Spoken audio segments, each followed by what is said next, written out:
ಗೃಹಲಕ್ಷ್ಮಿ ಯೋಜನೆಯ ಮತ್ತೊಂದು ಅಪ್ಡೇಟ್ಗೆ ಎಲ್ಲರಿಗೂ ಸ್ವಾಗತ. ನಾನು ನಿಮ್ಮ ಪ್ರೀತಿಯ ಶಿವು.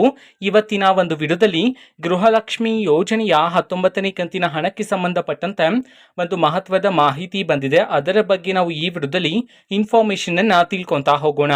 ವಿಡಿಯೋವನ್ನ ಸ್ಟಾರ್ಟ್ ಮಾಡ್ತೀನಿ. ಅದಕ್ಕಿಂತ ಮೊದಲು ನೀವೇನು ನಮ್ಮ ಚಾನೆಲ್ ಅನ್ನ ಸಬ್ಸ್ಕ್ರೈಬ್ ಮಾಡದೇ ಇದ್ರೆ ಈ ಕೂಡಲೇ ಸಬ್ಸ್ಕ್ರೈಬ್ ಮಾಡ್ಕೊಳ್ಳಿ ಮತ್ತು ಲೈಕ್ ಮಾಡಿ. ಸೊ ಈಗ ನಾವು ಇನ್ಫಾರ್ಮೇಶನ್ ಅನ್ನ ತಿಳ್ಕೊಂತಾ ಹೋಗೋಣ.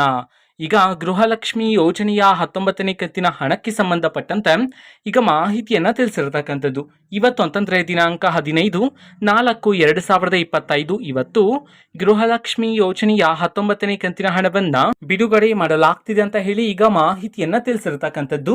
ಸೊ ಇವತ್ತು ಯಾವ ಯಾವ ಜಿಲ್ಲೆಗಳಲ್ಲಿನ ಮಹಿಳೆಯರಿಗಾದ್ರೆ ಗೃಹಲಕ್ಷ್ಮಿ ಯೋಜನೆಯ 19ನೇ ಕಂತಿನ ಹಣವನ್ನ ಬಿಡುಗಡೆ ಮಾಡಲಾಗ್ತಿದೆ ಇದನ್ನ ನಾವು ತಿಳ್ಕೊಳೋದಾದ್ರೆ, ಇವತ್ತು ಕರ್ನಾಟಕದಲ್ಲಿರ್ತಕ್ಕಂತಹ 21 ಜಿಲ್ಲೆಗಳಲ್ಲಿನ ಮಹಿಳೆಯರಿಗಾದ್ರೆ ಗೃಹಲಕ್ಷ್ಮಿ ಯೋಜನೆಯ 19ನೇ ಕಂತಿನ ಹಣವನ್ನ ಬಿಡುಗಡೆ ಮಾಡಲಾಗ್ತಿದೆ ಅಂತ ಹೇಳಿ ಇನ್ಫಾರ್ಮೇಶನ್ ಅನ್ನ ನೀಡಿರ್ತಕ್ಕಂಥದ್ದು.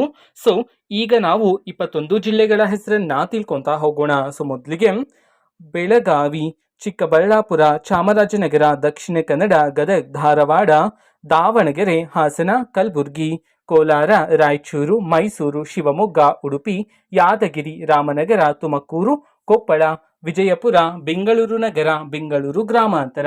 ಈ 21 ಜಿಲ್ಲೆಗಳಲ್ಲಿನ ಮಹಿಳೆಯರಿಗಾದ್ರೆ ಇವತ್ತು ಗೃಹಲಕ್ಷ್ಮಿ ಯೋಜನೆಯ 19ನೇ ಕಂತಿನ ಹಣವನ್ನ ಬಿಡುಗಡೆ ಮಾಡಲಾಗ್ತಿದೆ ಅಂತ ಹೇಳಿ ಈಗ ಇನ್ಫಾರ್ಮೇಶನ್ ಅನ್ನ ನೀಡಿರ್ತಕ್ಕಂಥದ್ದು. ಸೊ ಇದು ಇವತ್ತಿನ ಒಂದು ವಿಡಿಯೋ. ಇದೇ ರೀತಿ ಗೃಹಲಕ್ಷ್ಮಿ, ಅನ್ನಭಾಗ್ಯ, ಶಕ್ತಿ ಯೋಜನೆ, ಯುವ ನಿಧಿ, ಗೃಹ ಜ್ಯೋತಿ, ಕಾಂಗ್ರೆಸ್ನ ಎಲ್ಲ ಯೋಜನೆಗಳಿಗೆ ಸಂಬಂಧಪಟ್ಟಂತೆ ಇಂಪಾರ್ಟೆಂಟ್ ಅಪ್ಡೇಟ್ಗಳು ನಿಮಗೆ ಈ ಒಂದು ಚಾನೆಲ್ ಅಲ್ಲಿ ಇಮಿಡಿಯೇಟ್ಲಿ ಸಿಗ್ತಿರುತ್ತೆ.